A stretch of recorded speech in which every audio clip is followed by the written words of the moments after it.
Vale, hoy hablaremos sobre los Reyes Católicos. En 1469, los príncipes Isabel de Castilla y Fernando de Aragón contrajeron matrimonio, y 10 años después ambos heredaron sus reinos y unieron las dos coronas. Poco a poco los Reyes Católicos ampliaron sus territorios. En 1492 conquistaron Granada. Este era el único territorio musulmán que quedaba en la península a finales del siglo XV. El reino nazarí alcanzó un gran desarrollo cultural y, por ejemplo, allí se edificaron los palacios de la Alhambra y el Generalife, dos de las más bellas obras realizadas por los arquitectos musulmanes. Pero el reino de Granada era muy débil, ya que estaba dividido en facciones. Por eso, en 1492, tras un largo asedio, los reyes católicos conquistaron el reino de Granada y concluyeron así la conquista de todos los territorios que habían pertenecido al Andalus. En 1496 conquistaron las Islas Canarias y el Reino de Navarra en 1512. Además, también incorporaron el Reino de Nápoles en Italia y en África conquistaron Melilla y otros pequeños territorios. Después empezó la conquista de América.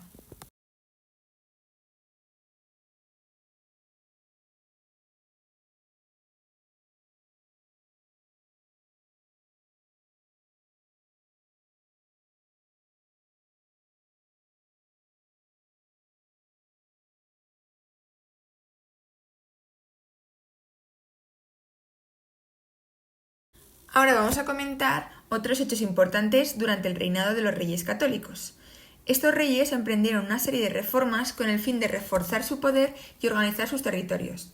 Bien, primero establecieron la Santa Hermandad, una especie de policía que se dedicaba a la vigilancia de los caminos.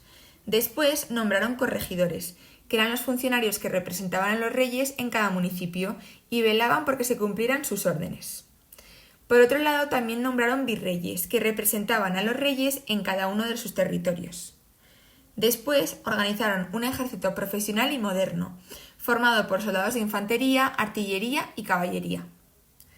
Además, los reyes católicos impusieron la religión cristiana en todos sus territorios, obligaron a los judíos y a los musulmanes a convertirse al cristianismo, y los que no lo hicieron fueron expulsados. Para velar por el cumplimiento de los principios y valores cristianos, fundaron el Santo Tribunal de la Inquisición.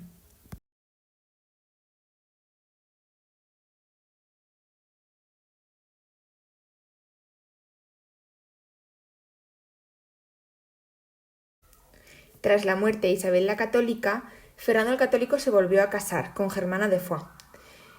Los herederos al trono eran Juana la Loca, hija de los reyes, y Felipe el Hermoso. Lo que pasa es que Fernando el Católico y Felipe no se llevaban muy bien. Y me preguntaréis, ¿vale? ¿Por qué se llamaba Juana la Loca? ¿O por qué la hemos conocido así con el paso de la historia? Pues bien, hay fuentes que afirman que Juana tuvo varios episodios de enajenación mental, que quiere decir que no estaba muy en sus cabales. Sin embargo, hay otras fuentes que dicen que tras dar a luz sufrió una depresión postparto muy fuerte tras la que no se quedó muy bien. Luego hay otras fuentes que afirman que Felipe el Hermoso, que era muy guapo, como por su nombre indica, le fue infiel tantas veces que ella acabó volviéndose loca.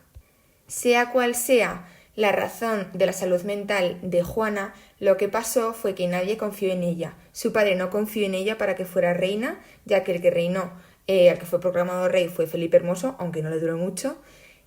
Su marido, cuando reinaba, tampoco confió en ella porque no la tenía en cuenta para las decisiones, ni siquiera se las comunicaba. Y después, cuando su hijo llegó a reinar, Carlos I y V de Alemania, tampoco confió nunca en su madre. De hecho, para que os hagáis una idea, Juana pasó gran parte de su vida encerrada en Tordesillas, donde la encerró su padre tras la muerte de Felipe y donde ella guardó el luto hasta el día de su muerte. Felipe el Hermoso murió, Fernando el Católico también murió y Carlos I de España era todavía muy pequeño para reinar España. Entonces, lo que ocurrió fue que el cardenal Cisneros fue regente en Castilla. La palabra regente quiere decir que es una persona a cargo del trono hasta que el monarca puede hacerse cargo de él, en este caso Carlos I. Una vez Carlos fue lo suficientemente mayor para acceder al trono, resulta que era el heredero más poderoso de todo el continente. En esta imagen podéis ver a sus 4 abuelos. Y diréis, ¿por qué era tan poderoso? Pues bueno, resulta que de cada uno de sus abuelos heredó un reino.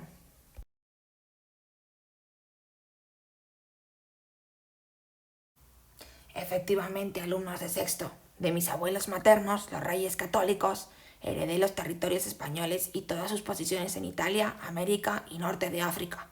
Como rey de España, recibí el nombre de Carlos I. De mis abuelos paternos, heredé territorios en los Países Bajos, Francia y Alemania. Y como emperador de Alemania, recibí el nombre de Carlos V. Carlos fue coronado en 1516.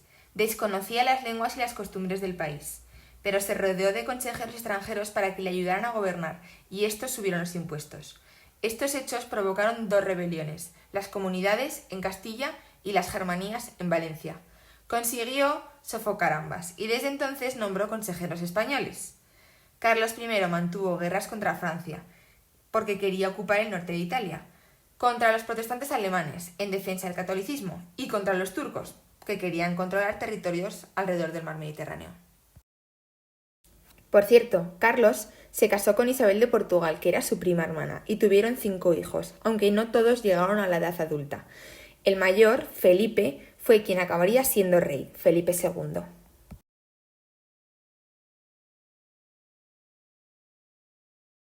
Hola, yo soy Felipe y desde 1556 reiné en España. Durante mi reinado mantuve todas las posesiones de mi padre e incorporé a la corona española tierras en América, África y Asia. En 1580 también me convertí en rey de Portugal. Me tuve que enfrentar a distintos enemigos y dos batallas importantes fueron la batalla de San Quintín y la batalla de Lepanto. Durante los reinados de Carlos I y Felipe II, es decir, más o menos durante el siglo XVI, España se convirtió en la primera potencia del mundo, ya que los territorios de estos reyes abarcaban los 4 continentes. Teníamos territorios tanto en Europa, en América, en África y en Asia. Sin embargo, no todos son alegrías, ya que Felipe II se vio envuelto en una larga guerra contra los Países Bajos, que se rebelaron para obtener la independencia. El apoyo inglés a los rebeldes de los Países Bajos llevó a Felipe a intentar invadir Inglaterra con una gran flota, la Armada Invencible, que fue derrotada en 1588.